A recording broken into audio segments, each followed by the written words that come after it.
بسم اللہ الرحمن الرحیم۔ طلحہ بن عبید کہتے ہیں کہ نجد والوں میں سے ایک شخص حضرت صلی اللہ علیہ وآلہ وسلم کے پاس آیا۔ سر پریشان یعنی بال بکھرے ہوئے تھے۔ ہم اس کی آواز کی دل بنہا سنتے تھے اور ہم سمجھ نہیں پا رہے تھے کہ وہ کیا کہہ رہا ہے، یہاں تک کہ وہ نزدیک آن پہنچا۔ جب معلوم ہوا کہ وہ اسلام کے بارے میں پوچھ رہا ہے، حضرت صلی اللہ علیہ وآلہ وسلم نے فرمایا کہ اسلام میں دن رات میں 5 نمازیں پڑھنا ہے۔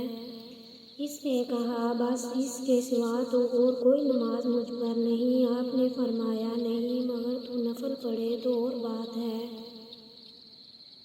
حضرت صلی اللہ علیہ وآلہ وسلم نے فرمایا، اور رمضان کے روزے رکھنا۔ اس نے کہا، اور تو کوئی روزہ مجھ پر نہیں ہے۔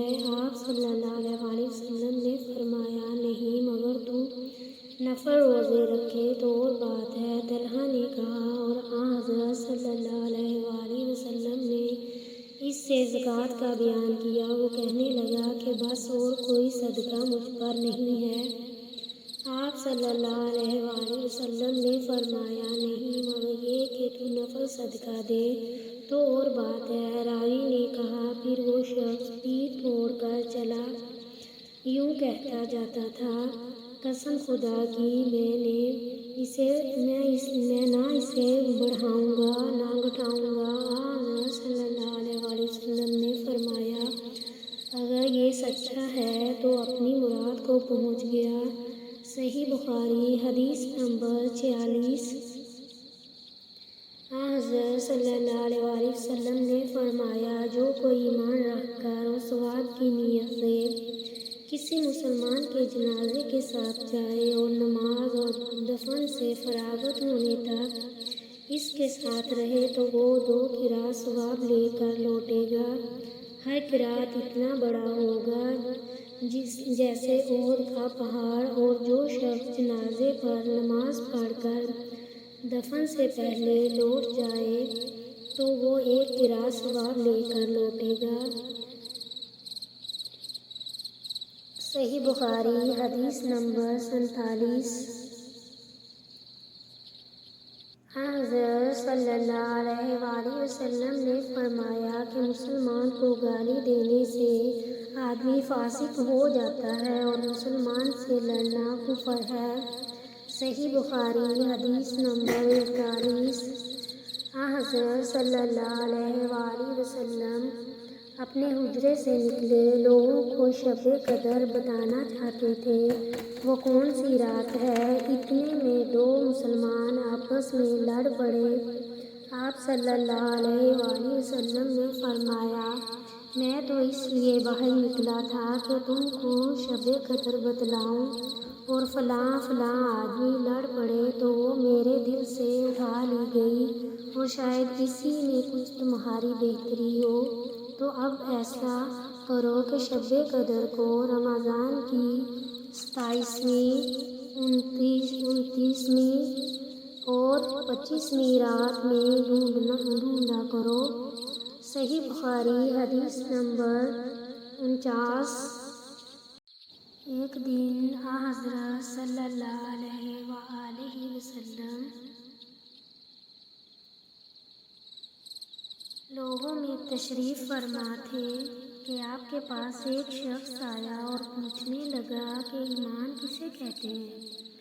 آپ صلی اللہ علیہ وآلہ وسلم نے فرمایا کہ ایمان یہ ہے کہ تم اللہ پاک کے وجود اور اس کی وحدانیت پر ایمان لاؤ، اور اس کے فرشتوں کے وجود پر، اور اس اللہ کی ملاقات کے برحق ہونے پر، اور اس کے رسولوں کے برحق ہونے پر، اور مرنے کے بعد دوبارہ اٹھنے پر ایمان لاؤ۔ پھر اس نے پوچھا کہ اسلام کیا ہے؟